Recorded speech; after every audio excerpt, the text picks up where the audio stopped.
Hey guys, you're in a nutshell with me, Ina. Okay, ang pag-uusapan natin today, basically based off this article, parang medyo kumalat din tong report na ito last week, quoting the Immigration Minister of Canada as basically telling international students that not all of them can stay. Okay, hindi po lahat sila ay pwedeng mabigyan ng permanent residency. Lagi natin itong pinag-uusapan dito sa vlog. But yeah, we're gonna talk about that again.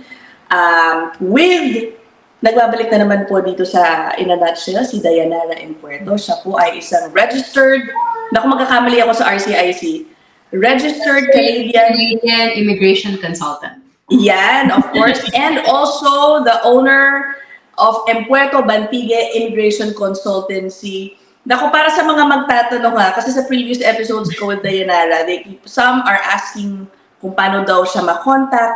I always leave her contact information sa description box. Okay? Punta po kayo doon. Unahan ko na kayo. Okay? Kasi minsan hindi ko nga masagot agad paano ka daw makontak. Yeah, but it's there sa description box. Thanks again, Dayanara, for being. Ay, Miss Ina, gusto ko yung pabintilador mo sa likod. Kaya, sorry. O yan. Kasi alam mo na, ang daming nag-iisip pag sa Canada, sobrang lamig. Hindi mo alam. Pag summer, kailangan din sila ng ventilador. Sorry, kala ko nga, nandun pa pala siya. Andito kasi ako ngayon sa lilipatan kong lugar in Windsor. Kita nyo naman, medyo vacant pa yung aming, attic, or basta itong second floor na ito. So, kailangan ko rin ng electric fan dahil kulob ang init. Ang init din po sa Canada. Yeah, totoo. Okay, let me show them first, Dayanara, itong article that we're gonna be talking about. Ito yung starting point ng ating discussion today. Okay? Yes, from Bloomberg. Yan, from Bloomberg. This is Canada's immigration minister has a message for foreign students. You can't all stay. Okay, alam mo, I think, Dayanara, in a way, napag-usapan na rin natin tong issue na ito. Yes, I actually have it here too, so I can see it the same. And correct. The quote, you can't all stay. I was reading the article. Wala naman talagang ganong verbatim na sinabi. Pero the overall message. The gist. That, yeah. Na parang international students na nandito sa Canada, hindi po ibig sabihin na lahat kayo ay pwede naming bigyan ng permanent residency. Yan yung sinasabi ni Mark Miller. Okay, what were your first thoughts, Dayanara, when you saw this article? Well, the first thing I thought was, it has always been the case. Exactly. That's my first thought. When my husband and I decided to go through the study permit pathway in 2019, we know that perfectly well. Exactly. That there is always a chance that this plan of ours is not gonna work. And when I wrote my statement of purpose, which took me like 3 months to write, that statement of purpose, it took me that's harder than the thesis I submitted in college. That statement of purpose, it underscored a strong plan for resettlement in the Philippines.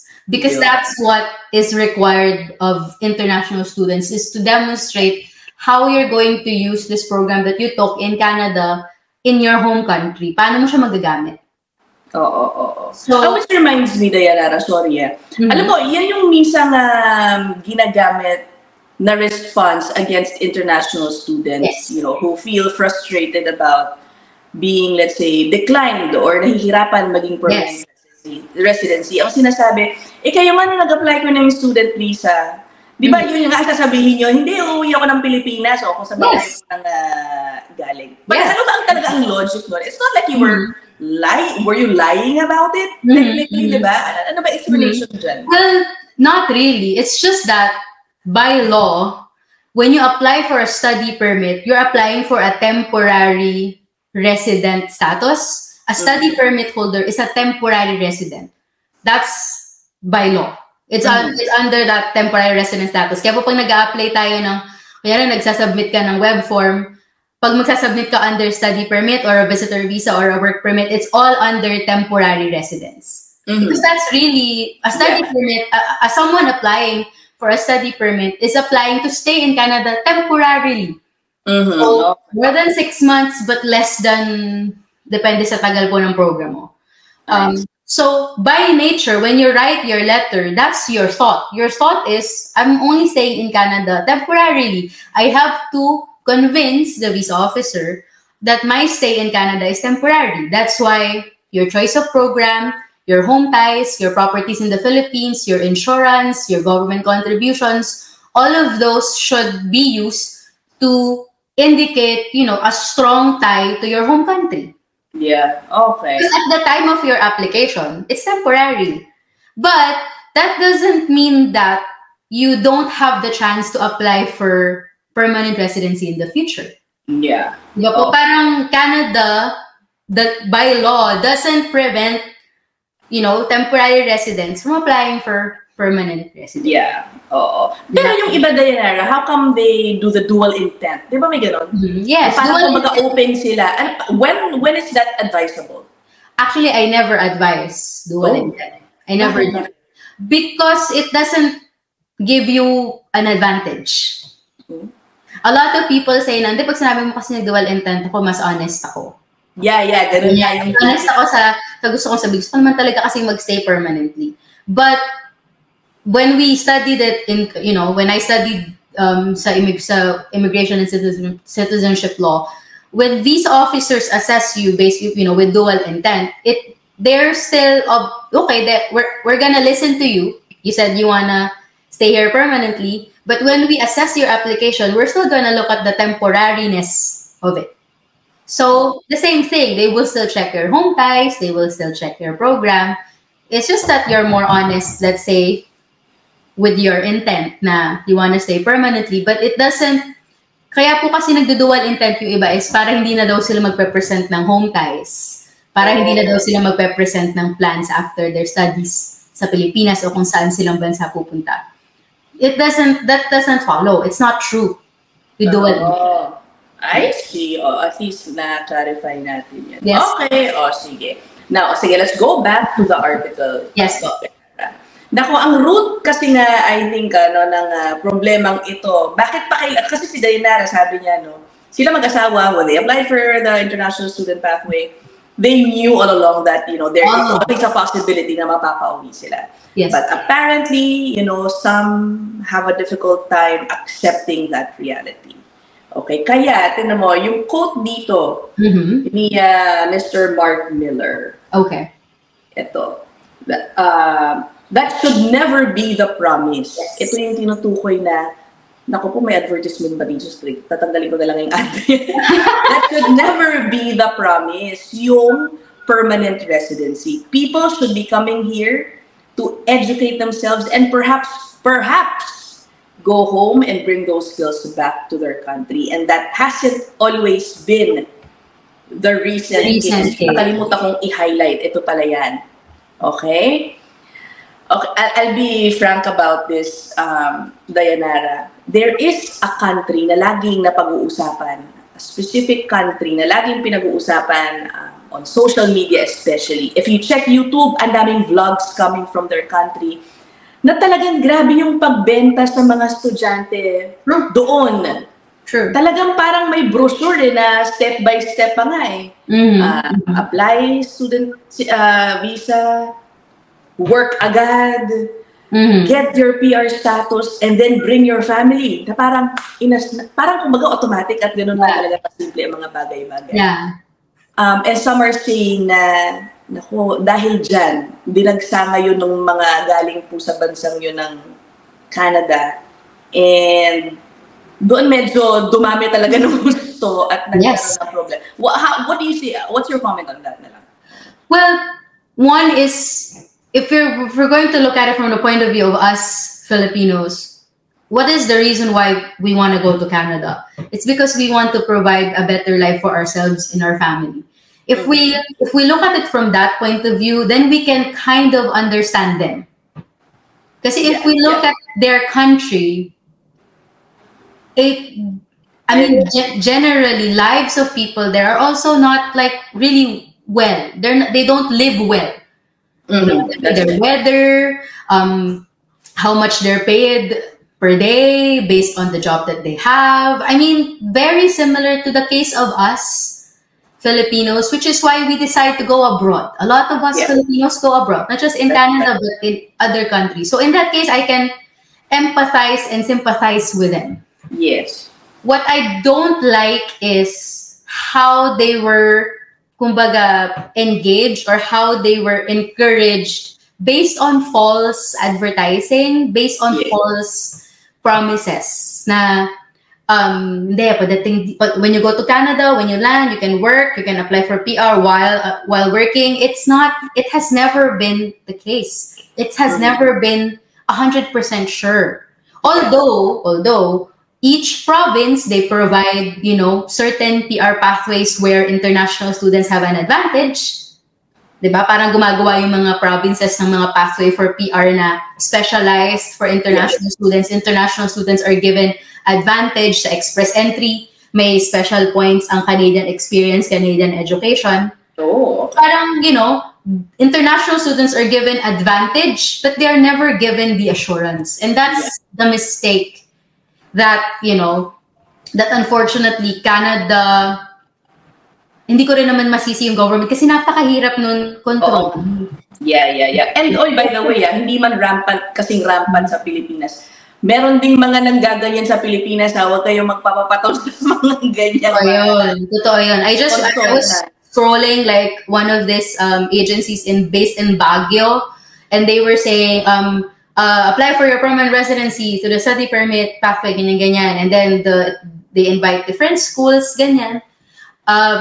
It should never have, yun yung sinasabi ni Mr. Miller, na that should never be the promise, na parang the study permit pathway is a surefire way into permanent residency. That has never been Canada's, parang how they promote it. They promote it as, a way for the country to encourage diversity, multiculturalism, and also, it's a way to bring in educated immigrants. Yeah. Parang allow these immigrants to, kumbaga, assimilate themselves much better into Canadian society kung bibigyan man sila ng chance to become PRs in the future.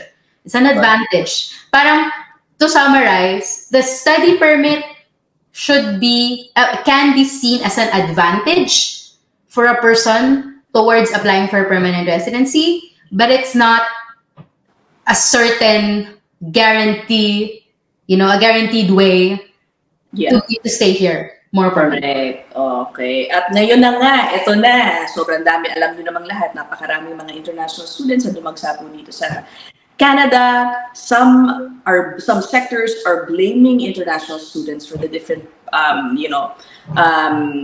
problems ngayon sa society, sa ekonomiya din ng Canada, very tough competition among job seekers, housing, yung string daw sa healthcare. So ngayon, naghihigpit na nga, naghihigpit na mayroon po kaming episode ni Dayanara tungkol sa kung ano ang mga pinag-aaralan pa lang na posibleng mga solusyon dito sa International Student Pathway. By the way, Dayara, may update na ba doon? So, kasi a month ago, 2 months ago pa nababalita na ako, there will be changes in international student na pag-usapan din natin. But I'm not hearing any final guidelines yet. Yes, because there is none yet for now. As of this time, as of this date, wala pa naman po. From what I read, it should come in the fall. September, around fall 2024, but we're all waiting for it and we're all praying for it.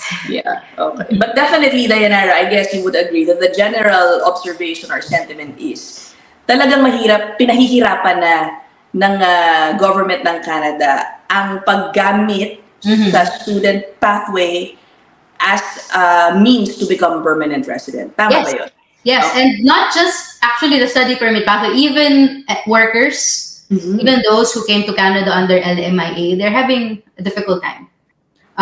Talaga po sa pag-apply because scores are very high. The CRS scores na kailangan para makapasok ka sa express entry are in the 500s now. It has never been the case before. And then yung mga draws ng mga provinces, matataas na din yung mga score nila. BC, Ontario, Alberta has recently introduced like a limit to the number of students that number of applicants they will accept for their particular stream, Alberta Opportunity Stream. So yes, I would. It's as a RCIC talking to clients every day about their PR prospects. I can definitely say na iba na ngayon. As opposed to before. So just to go back to the article, I would like to quote dito yung sinabi ni Sige, which one here? Sige. Opo, yung malapit na po sa dulo, yung Canada is now being seen, ayan po, Canada is now being seen as less welcoming as it has been before. But the update of that is that the study visa is less and less being seen as a cheap way to attain permanent residency. I mean, I would like to say that it's not cheap at all. Hindi naman talaga, di ba?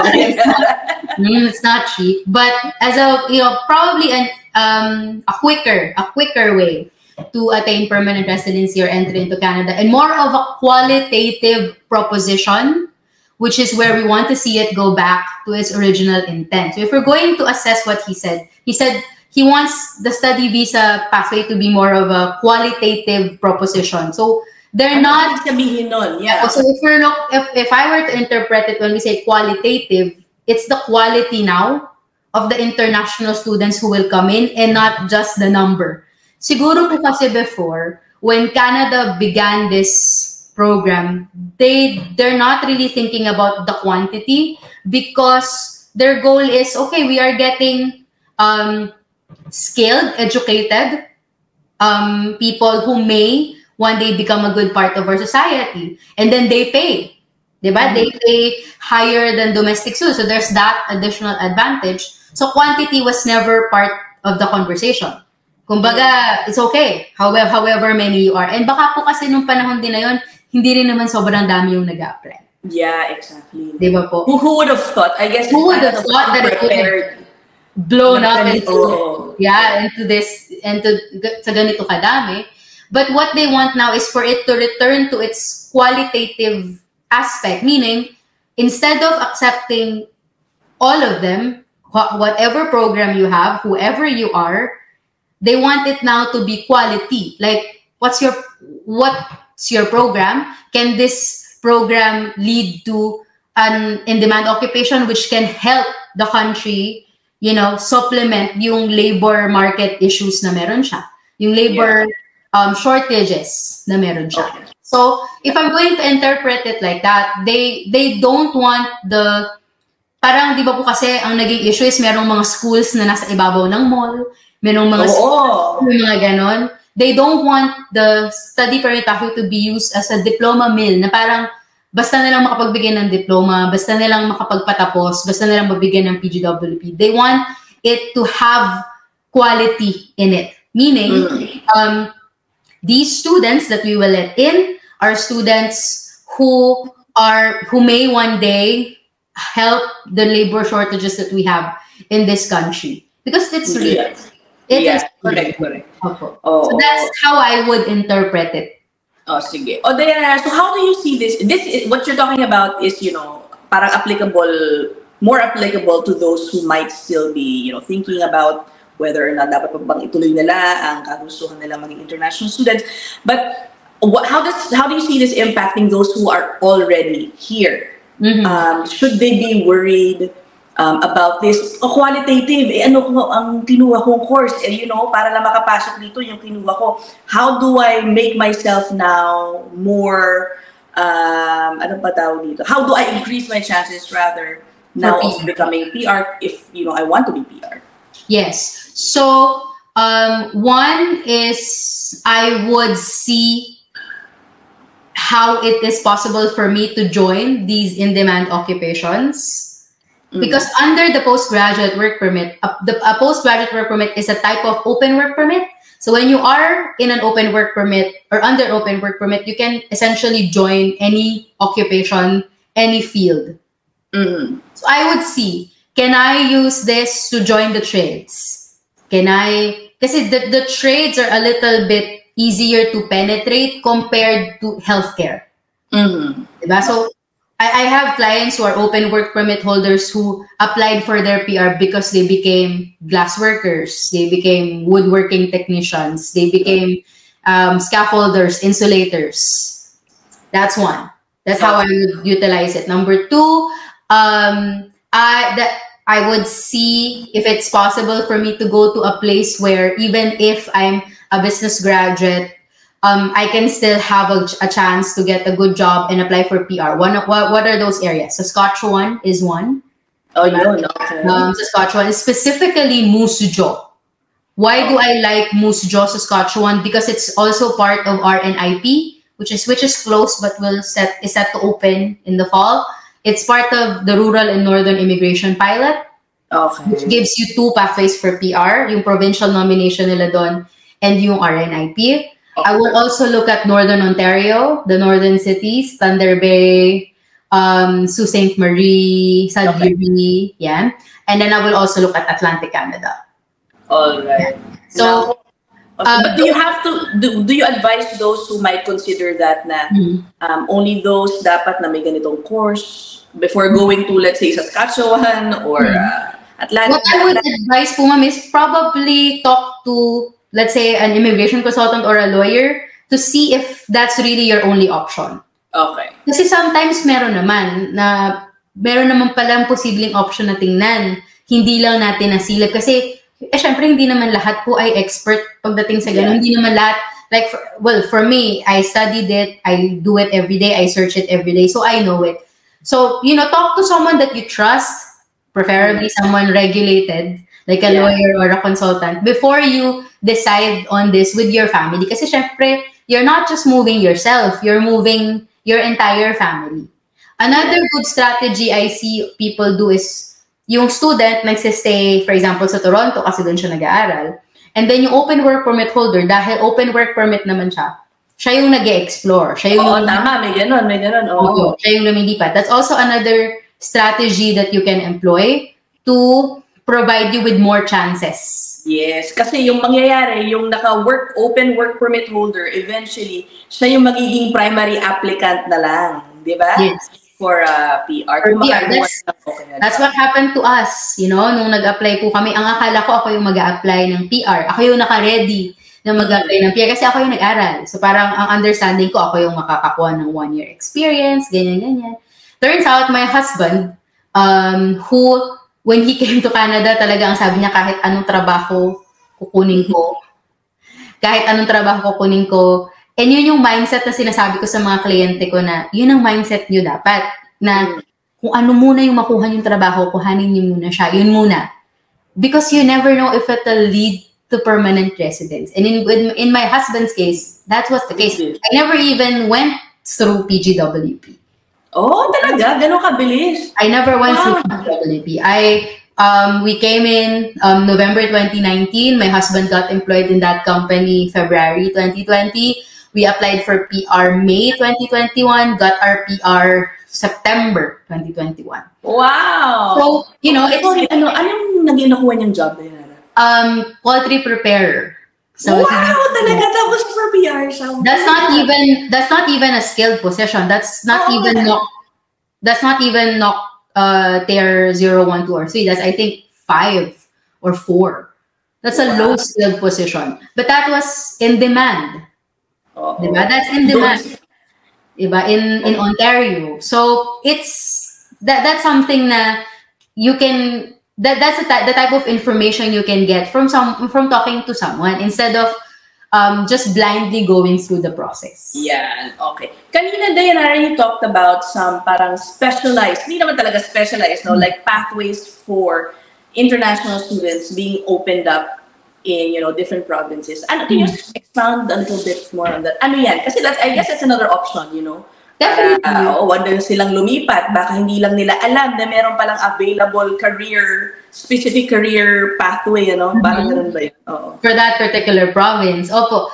For example, I live in Ontario. So we have OINP, Ontario Immigrant Nominee Program. And under Ontario Immigrant Nominee Program is the International Student Stream, which is especially designed for international students. Meron talagang specific pala? I didn't even know that. Yes. Okay.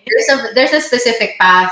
Ang pinagkaiba niya compare sa ibang mga pathways is hindi na niya kailangan ng job experience. You're not required to work in that job that you have an offer with, an offer on. It's just the job offer. You just have to have a valid job offer from a valid employer. And meron pa silang mga scoring factors na usually dinidiscuss ko sa clients during consultation, like binibigyan nila ng score yung not age, yung language, yung location mo sa Canada. Kaya nga ito yung sinasabi ko. If you studied in Toronto, you get 0 points for regionalization. But if you studied in Northern Ontario, you get 10. Oh, okay. Ilang oras na biyahe lang yun. Diba? This is what I'm saying to clients. When you study in an area like Northern Ontario na gustong-gusto ng province na magkaroon ng tao, you get multiple advantages. You get OINP as an advantage, and you also get a PR pathway na talagang dun lang, which is RNIP. Okay. Ayun. May ganun pala, no? Again, yan yung mga nandito na. Kasi ngayon, parang Diana, I'm hearing, talagang may mga concern na patapos na yung work permit ko, wala pa akong clear path to PR, yung mga naghahabol. Oh, yes po, ma'am. Naririnig ko yan. I just went to a branch of RBC, like a bank here, and I talked to yung aking banking advisor, and she only has until October. Oh, no. Yung mga ganyan, no? And no other pathways. So parang sabi ko, oh my God, this is concerning. But the thing is, she has a consultant who said to her na wait lang. Sabi ko, if I were her consultant, I wouldn't have suggested for her to wait. I would have said na, okay, naka-1 taon ka sa Ontario, wala ka pa ding PR pathway, hanap ka na ng ibang lugar. Huwag kang manatili sa isang lugar na naghihintay ka ng PR to fall on your lap. It's not gonna happen. Sometimes you have to run after it. Yeah. Siya. Ay, nako. Again, those are for those who are here. Ano na ngayon ang ina-advise mo, Diana, for those still thinking about coming pa lang? Yes. Okay, to Canada as international students, ano ang biggest advice mo, lalo na pagdating sa budget?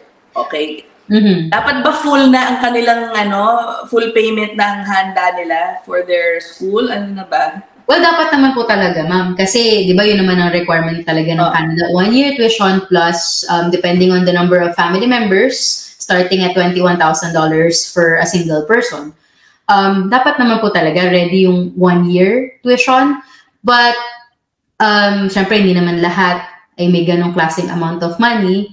What I would say is, kung hindi man siya ready sa ngayon, ensure that it will be ready in the future. Through what? Through the sponsor. Baka meron naman silang lupa na balak ibenta. Baka may mga gano'n. O baka may negosyo, may kikitain pa lang sa negosyo. Baka ganyan. Pero it has to be there. It has to be prepared. And IRCC has become so strict about it now na kahit yung ibang may mga visa na, tinatanggalan nila ng visa. Kapag napag-aalaman hindi naman pala totoo yung pera na present nila during their application. But it generally, just for your own peace of mind and for the safety of yourself and your family, then yes, I would highly recommend having the complete required funds available. Okay. And of course, ngayon, you have to be picky with the course now. No more generic or general courses. Tama.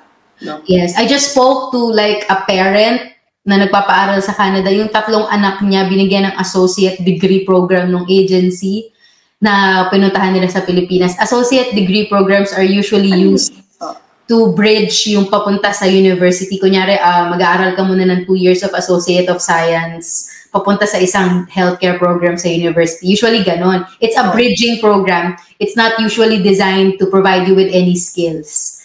So parang ang ginawa ng agency, binigyan sila ng associate degree program na tinanggap naman ng client kasi hindi na, akala nila, hindi nila alam Hindi nila alam na wala naman pala akong skill na makukuha pagkatapos nito kasi puro general subjects lang. 3 anak nila yon na puro ganun ang ibinigay. So parang sabi ko, oh my God, hindi man lang sila binigyan ng matinu-tinuman lang sanang program na magbibigay ng skills. Bakit naman associate degree yung, kumbaga, for the money. Yeah, for the money. And that's something our audience, people who are, coming to Canada, they must maging vigilant po kayo sa mga ganyan na ano ba itong program na inaaral ko o aralin ng anak ko, ito ba ay makakatulong sa kanya para magkatrabaho siya sa Canada o ano ba ito para lang ba magka-status sa kasi hindi na, unlike before na maaaring mag-work yon na konti lang yung naghahanap na work, maliit lang yung competition. Ngayon, hindi na. Firm, strict na yung competition na kailangan skilled ka. Meron kang i-offer dun sa employer mo. Correct. Hay nako. Okay. Oh, by the way, Nara, I was meaning to ask you about your opinion dito sa mga nagpo-protestang estudyante. demanding that they be given permanent residency. Una sa lahat wala akong nakikita mga, tulad ng sinabi ko sa isang episode, I've not seen Filipino students take part in these protests. Okay. I mean, if they ask me, Nara, sasali ba dapat ako doon? Bakit talagang ka, is it good for me to join these? Alanganin na ang status ko. Parang, no. Because really, like I said in the very beginning of the video, Canada has never promised permanent residency to us. It has never been the promise. So why would you be angry at Canada for breaking a promise? What promise? Parang whoever you spoke to didn't represent the country. And, I mean, parang for you to believe that this is the promise, I mean, it has never been the promise na parang if you go through the study permit pathway, if you study in Canada, you're guaranteed permanent residence in the end. That has never been the promise. So why would we be protesting against that? Yeah. Parang yung iba kasi po nag-hunger strike. Parang oo, may ganung level. I'm so worried about that kasi you're jeopardizing your health.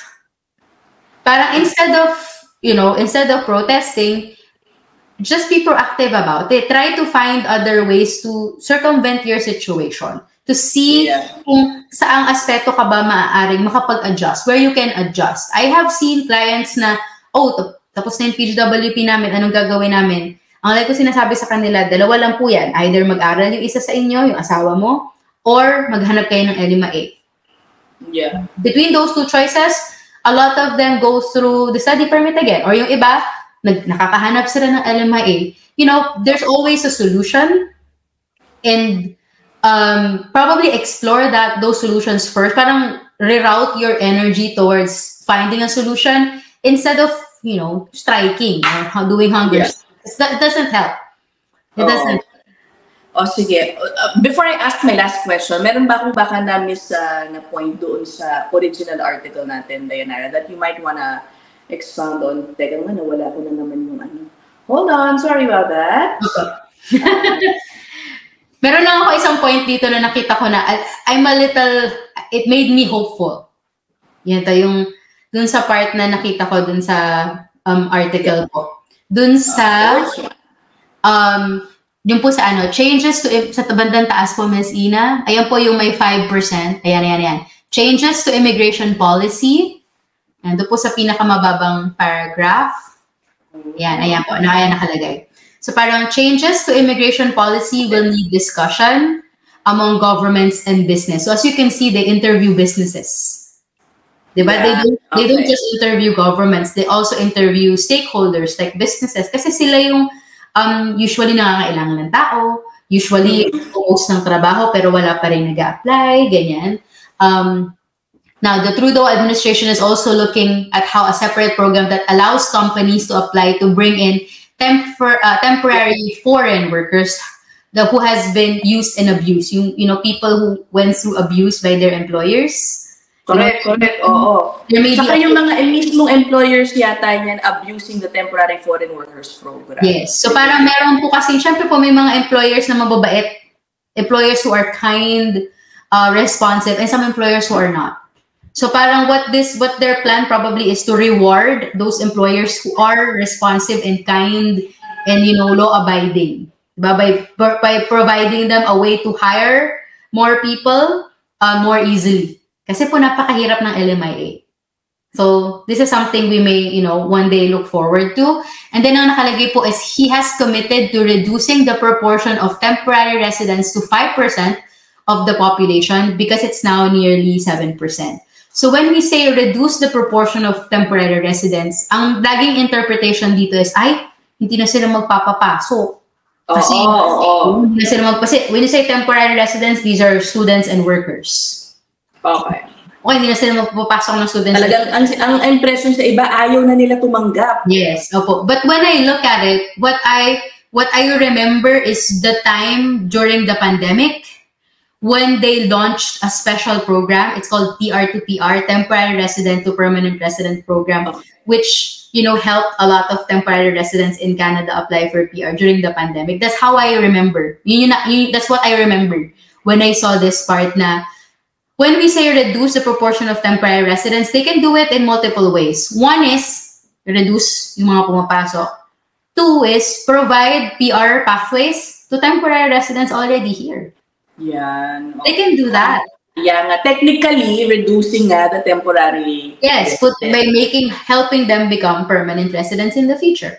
There's always another side of the coin na parang pwede nating tingnan. Instead of being so hopeless, kasi parang ang dami kong nakikitang, ginagamit yung article na to sap people of their hope.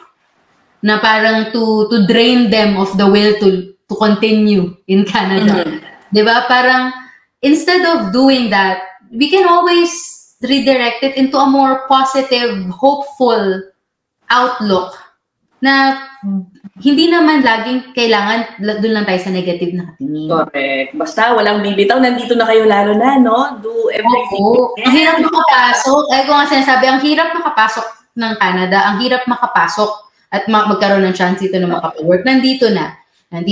So do all or everything, whatever it takes now, diba?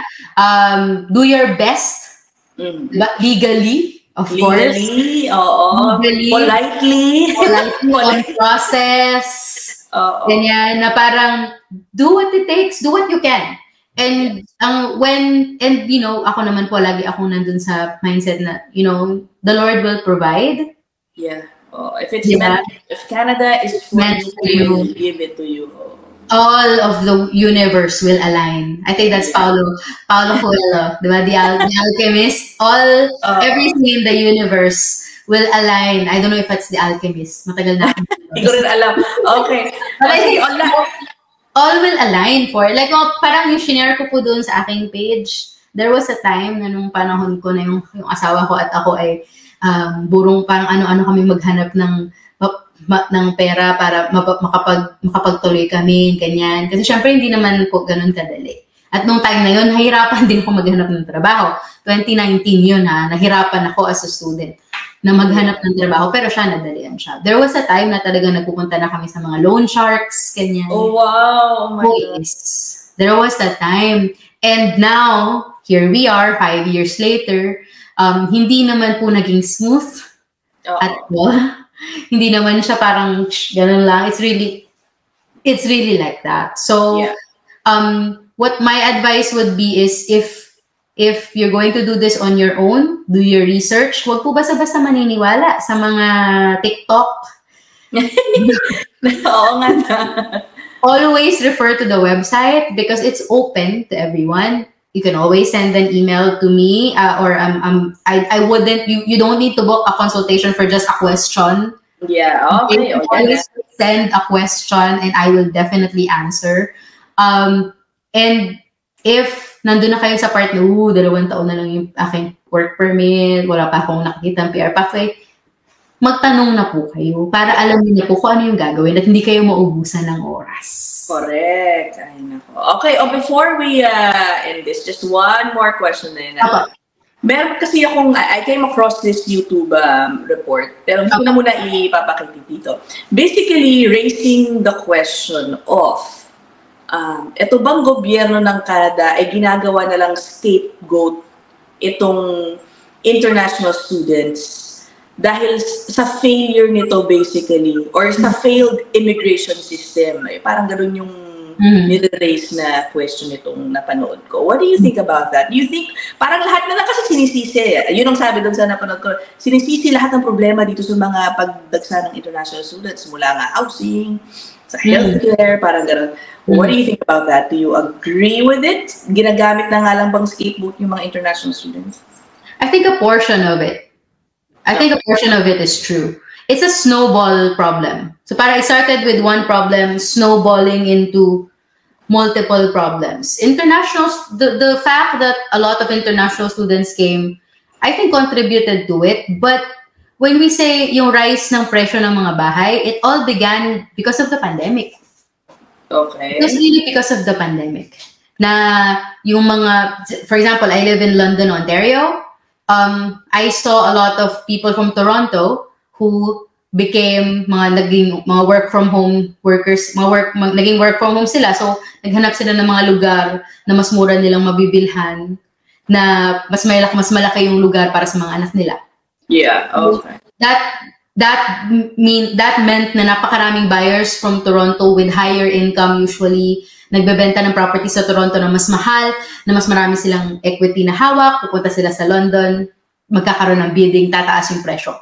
So, in that case, kung titingnan natin yun, international students, quite impossible for them to join that pool because a lot of them, ang laki ng binabayarang tuition. So, how are they able to save? How are they able to, get equity? Ganyan. So, masasabi po natin na may contribution din naman kasi syempre dumami nga yung tao. Tsaka yung iba kasi talaga inabuso naman. We're not denying na may inabuso naman. Meron naman po talagang mga school na tumanggap ng sobrang daming students na hindi pala nila kaya. Meron din naman pong mga homeowners na nagpaparenta sa mga international students na, I don't know, 15, 16 sila sa isang buong bahay na nagparana sila ng mga sardinas. It happened. And these homeowners, ang ginagawa nila, bibili sila ng isang bahay, bibili ng isang bahay, bibili ng isang bahay, contributing to the housing problem. Yeah. Diba? So, I would say it's a factor, but it's not like the end all be all. Hindi, it's not, the international students, they're not like parang the ones that dapat sisingin. Oo. Diba? Ang sinasabi dun sa napanood ko nga, kumbaga, pinabayaan nyo din tanggap kayo ng tanggap ng mga estudyante na hindi nyo inaalam kung meron ba silang matutuluyan na desente. Parang gano'n yung nire-raise na mga linya nung napanood ko. Na parang, it's the schools who should have made sure na meron pala kaming housing available to international students. But this is what I'm going to say. Na I live in London, so I live near Fanshawe College, and Fanshawe College has housing. But, that's good. Okay. Yes, they do have a lot of housing, but international students usually don't go for on-campus housing. They go outside. Yes, because it's cheaper. It's cheaper outside compared to on-campus housing. Sometimes it's still the decision of people, diba, to go outside.